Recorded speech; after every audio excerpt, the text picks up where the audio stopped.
Ya, enggak apa-apa, bagus. Menko Polhukam Mahfud MD beri respon terkait PPATK akan dilaporkan ke Bareskrim. Enggak apa-apa, bagus. Menteri Koordinator Bidang Politik, Hukum, dan Keamanan Menko Polhukam Mahfud MD menanggapi rencana Masyarakat Anti Korupsi Indonesia, MAKI, melaporkan Pusat Pelaporan dan Analisis Transaksi Keuangan PPATK ke Badan Reserse Kriminal Bareskrim Polri.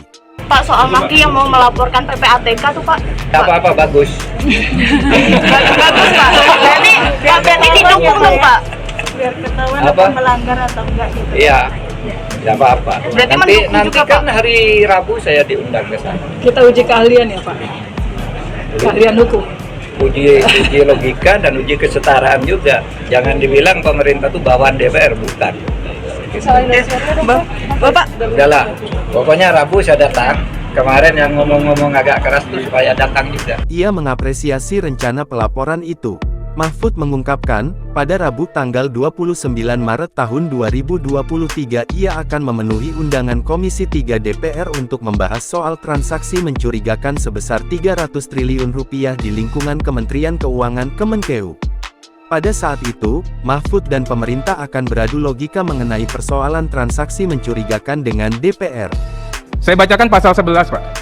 Pejabat atau pegawai PPATK, penyidik atau penuntut umum, hakim, dan setiap orang itu termasuk juga menteri, termasuk juga Menko, Pak. Ya, yang memperoleh dokumen atau keterangan dalam rangka pelaksanaan tugasnya menurut undang-undang ini, wajib merahasiakan dokumen atau keterangan tersebut. Sanksinya, Pak. Sanksinya setiap orang itu dipidana dengan pidana penjara paling lama 4 tahun. Ini undang-undangnya sama, Pak.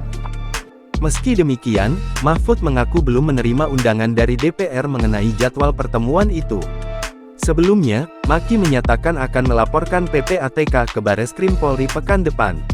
Ini adalah sebagai bentuk ikhtiar MAKI dalam membela tanda kutip PPATK bahwa apa yang dilakukan benar.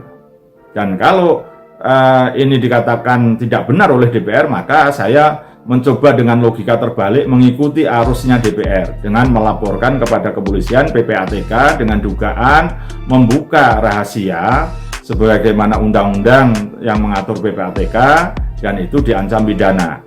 Rencana pelaporan ini disampaikan MAKI menindaklanjuti pernyataan Arteria terkait potensi pidana lantaran PPATK telah membocorkan dokumen TPPU yang akhir-akhir ini jadi perbincangan publik. Boyamin mengeklaim rencana pelaporan ini justru upaya untuk membela PPATK. Ia menegaskan, MAKI ingin memastikan kepada polisi bahwa tindakan PPATK justru sudah benar. Boyamin mengaku memakai logika terbalik dalam membela PPATK. Ia juga meyakini bahwa apa yang dilakukan PPATK tidak termasuk pelanggaran hukum pidana. Jangan lupa subscribe, share, komen, dan like ya!